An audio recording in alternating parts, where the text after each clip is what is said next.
It is reported that the Vatican City may be worth up to $15 billion. This is a country with a population of less than 800 people and a little more than the size of 61 football fields. It has no mega industries or business sectors and merely depends on imports to survive. Yet, it is among the richest, smallest countries in the world, with assets in gold, stock holdings, and raw, abundant cash. How did the Vatican City accumulate all this wealth without a tangible economy? And why has it chosen to keep most of its financial activities a secret, despite allegations of money laundering, fraud, and tax evasion? Stay with us as we expose the untold story of the Vatican's riches and the secrets of its mystic wealth. Governed by the Catholic Church, the Vatican City is a landlocked sovereign state in Italy, ruled by the Pope and guided by a scripture-based constitution, also known as canon laws. For more than 1,000 years, until the mid-19th century, these laws were used to govern the Italian peninsula by the Church, which was the central power at that time. But everything soon changed in 1870, when the city of Rome was captured by Italian troops, leading to the creation of a new kingdom of Italy, which quickly dissolved the authority of the theocratic powers. However, the Vatican itself was saved from the occupation, forcing the popes to flee there, after which they refused to leave, declaring themselves prisoners of the Vatican. With the vast lands and properties previously controlled by the Church now lost, the Catholic Church was plunged into financial crisis and had no option but to heavily rely on Peter's spends, an ancient system of voluntary donations by Catholics worldwide. The Holy See, which was the Vatican's seat of power, continued to nurse its wound from the fall, bearing grudges against the Kingdom of Italy, which established itself across the Italian peninsula. This caused seemingly unending hostile relations between the two entities for up to 60 years before a resolution was finally reached in 1929, allowing the Vatican to become an independent state of its own, with the Pope as its leader. A part of the agreement obligated the Italian government to compensate the Vatican City for the financial losses incurred during the displacement of the Church decades ago. And in light of this, the State of Italy paid the Vatican City a cash equivalent of $630 million and $900 million worth of Italian government bonds to kickstart their new state.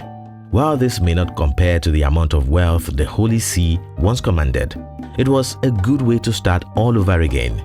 But nobody expected what happened next, until it had happened, and the Vatican was now a billion-dollar empire, thanks to the brilliance of one man, Bernardino Nogara. Bernardino was neither a pope nor a rich man, but a family friend to the ruling pope at the time, Pope Pius XI. When the office of the Pope had received the capital endowment promised by the government of Italy, a special administration was quickly created to manage the funds, as the Pope entrusted everything into the hands of Bernardino Nogara. Bernardino's appointment came with significant autonomy in his investment decisions, allowing him to operate without strict adherence to the religious nature of the papacy. This freedom enabled him to diversify the Vatican's investments across various sectors, including real estate, stocks, and other financial instruments. Due to the confidential nature at which the Vatican kept its finances, Bernardino was able to put money into companies whose business could be seen to be incompatible with Catholic Church doctrines. For example, he was reported to have invested in Italy's largest manufacturer of birth control products, provided loans to Mussolini's fascist government, and invested in the war industries of both sides of the warring factions during the Second World War. Following these shady activities, questions have arisen concerning the Pope's awareness of Bernardino's investment tactics. It is reported that he was able to keep much of his business dealings by creating a vast network of companies, running into hundreds across multiple countries. This allowed him to make investment of a controversial nature that could hardly be tracked back to the Vatican. While some argue that the finance head was merely exercising his autonomy beyond the prying eyes of the Holy See, others suggest that the Vatican deliberately used Bernardino to avoid accountability for its questionable financial exploits. Despite these controversies, The young man retained his position even after the death of Pope Pius XI and the resumption of Pope Pius XII, leading to debates on where the interest of the Vatican rested in the money Bernardino made them or the processes through which he made them. While the figures are not publicly known, Bernardino Nogara is believed to have increased the coffers of the papacy by hundreds of millions of dollars during his 25 years in charge. Among his most significant contributions was the suggestion to establish Vatican Bank in 1942 to manage their expanding wealth more effectively. In all, it was said to have laid foundation for the financial strength of the papacy, and things could only get better from there. Following Nogara's strategies, the Vatican diversified its investments, including significant holdings in international real estate. Reports indicate that the Vatican built a secret property empire using funds acquired during Nogara's era, with assets in locations such as the UK, France, and Switzerland. However, the Vatican's finance department felt that this was not enough. Under the leadership of Archbishop Paul McIncoss, a former bodyguard and close confidant of Pope Pius VI, with no formal training in banking or finance, the Vatican Bank ventured into currency speculation, or to sum it up, financial gambling. Through the help of a shady banker named Michel Sindona, who controlled the Franklin National Bank in the US and was said to have ties with the mafia, the Vatican Bank was able to orchestrate risky deals, many of which finally crumbled the US Bank in 1974. Leaving the Vatican Bank itself with a staggering loss of $53 million. As if this was not enough damage to the reputation of the Catholic Church, the Vatican was faced with another financial scandal in 1982 during the collapse of Banco Ambrosiano, Italy's largest private bank at the time, in which the Vatican was the largest shareholder. The fallout was catastrophic and exposed several dubious financial dealings being run through the bank.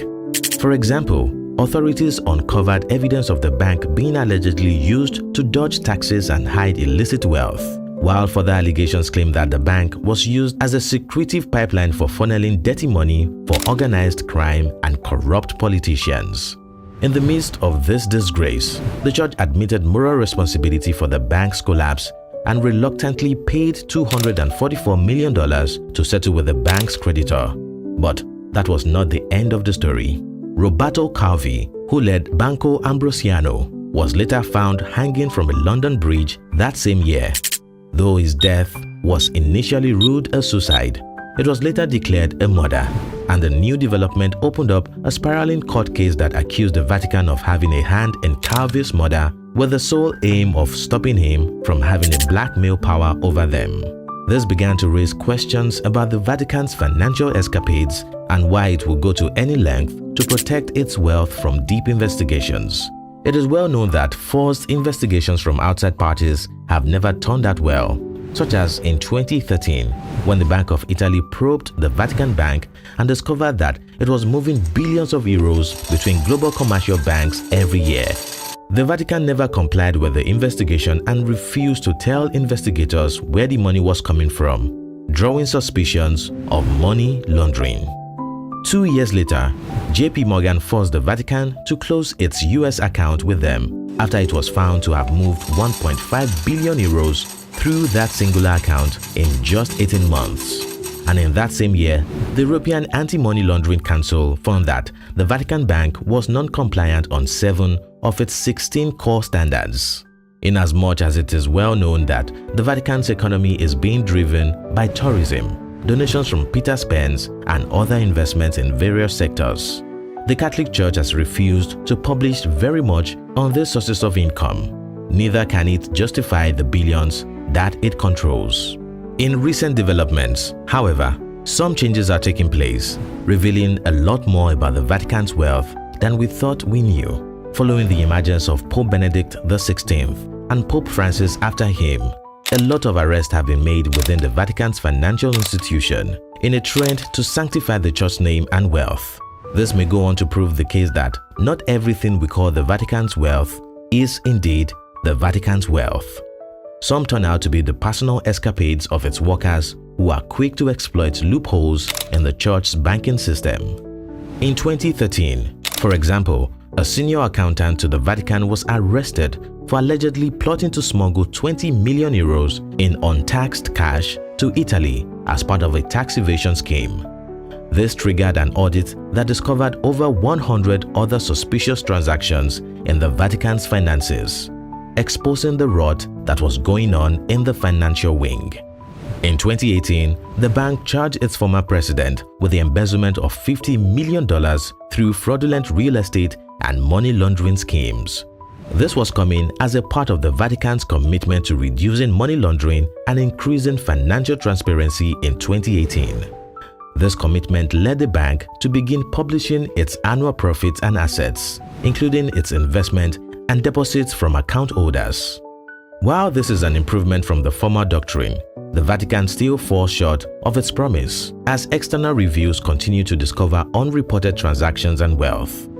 It's apparent that the Holy See may never be fully transparent with its treasuries, as this century-long tradition has become an important part of its banking system. With so many privileges to explore, ranging from global influence to tax exemptions, wealth generation for the Vatican has always been relatively effortless, coupled with a financial system that allows them the freedom to operate beyond the constraints of church doctrines. The Vatican has crafted a unique but controversial economic model. This only raises the question of where the interest of the Vatican lies. Is it in the divine mission or the accumulation of worldly wealth?